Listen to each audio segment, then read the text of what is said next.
Welcome to the Creators MBA podcast, your go-to resource for mastering the art and science of digital product entrepreneurship. My name is Dr. Destiny Kopp, and I help business owners generate consistent revenue from their digital product business without the need to be glued to their desks, constantly live launching, or worrying about the social media algorithms. I hope you enjoy our episode today. Hi there, and welcome back to the Creators MBA podcast. My name is Dr. Destiny Kopp, and I'm super excited that you are joining me here today. And I want to talk about why courses aren't supporting implementation anymore. If you sell courses or maybe you run a membership, there's a good chance that you have already sensed this. You can deliver excellent content, you have clear frameworks, strong explanations, and go into real depth in your content, and you still see your students struggling. That does not mean that your course is broken. It means that the model was being asked to do more than it was originally designed to do. And in this episode, I want to talk about why this gap exists, why it's showing up more now than ever, and why this is not a personal failure on your part or the part of your students. It is a delivery problem, not a quality problem. Courses are really good at transferring knowledge. However, they are much less effective at supporting ongoing implementation, especially in complex, real-world situations where the context keeps changing. And to understand why, we have to look at what the course model was originally built for. Traditional courses assume a fairly clean learning environment.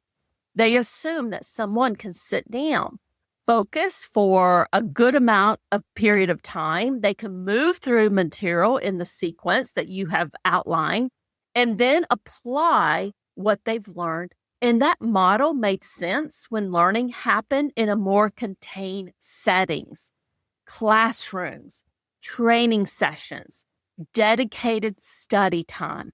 But most people today are trying to learn and implement at the same time. They are not separating learning from their work. They're learning inside their businesses, their job, their leadership role, or their creative practice. And that, my friend, changes everything. And I want to give you some examples here. So let's assume someone buys a business course that teaches a very clear framework. The framework makes sense. They watch the videos. Maybe they even take notes and they think, okay, I get this. I understand this. And then they sit down to apply it to their own business. And that's where the issues start. They're no longer asking, what is the framework? They're asking, does this apply to me right now?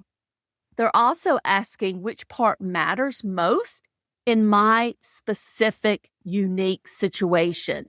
They're also asking or thinking through, what if my constraints don't match the examples in the course? And those are implementation questions, not learning questions. And most courses are not designed to answer them. Courses are very static by nature. They present information in the same way, in the same order, regardless of who's watching or what stage they are in. Implementation, on the other hand, is situational. It depends on timing, context, and the trade-offs. And that is where the mismatch shows up. Learners aren't confused because your content isn't clear. They get stuck because they're trying to translate general guidance into a specific action. And that is without feedback or support in the exact moment they need it. And that's why so many course creators and membership owners out there, they add live components. I have them in my programs. They have office hours, group calls, Q&A sessions, community. And these additions aren't fluff. They are attempts to supply judgment to help people how to figure out how to apply the course material that you have. But they also introduce new constraints. There's scheduling issues. There's time zones that you have to work out. There's capacity, which is a big one. And they still rely on real-time access to the expert. So let's look at another example. I want you to think about a course that teaches a multi-step process. In practice, learners rarely follow them in a straight line. They might skip ahead depending on where they think they are in that process, and then they circle back. They might combine steps, and sometimes that's fine, and sometimes it breaks the model. But you, as an expert, you usually know which steps are flexible and which ones are not, but the student doesn't. And that might come out in live explanations when they come to your office hours or ask you clarification, but it's not in that core content. So learners make reasonable decisions based on incomplete guidance. And then they feel like the framework, quote unquote, didn't work. Again, it's not a motivation problem, it's an application problem. Courses are excellent at explaining what and why. They struggle with when you're thinking about when and in what order, especially once context starts to vary. And this becomes even more obvious with experienced audiences. People who already know a lot, they don't need more foundational material. They need help choosing between options. They need prioritization. They need confirmation. They need someone or something that can say, given your situation, this matters more than that. And a static course cannot do this. And this is why we've seen a shift towards coaching and consulting and hybrid models. I actually started doing this in my business several years ago because I saw this shift coming probably a lot quicker than most people did. And those formats work because they provide judgment, not just information, but they also don't scale easily. And they rely heavily on the expert's time and availability. So then we end up with a trade-off. Courses scale, but struggle with implementation. Coaching supports implementation, but it doesn't scale. And this is the gap that newer delivery models are trying to address. And this is where AI-based systems, when you design them very carefully, start to make sense. An AI clone, which is what I'm going to be talking about in more detail, doesn't fix this problem by teaching more context. It fixes it by making expert judgment available at the moment of decision. So instead of rewatching videos or searching through a community thread, someone can describe their situation and get guidance that reflects how the expert would think through it.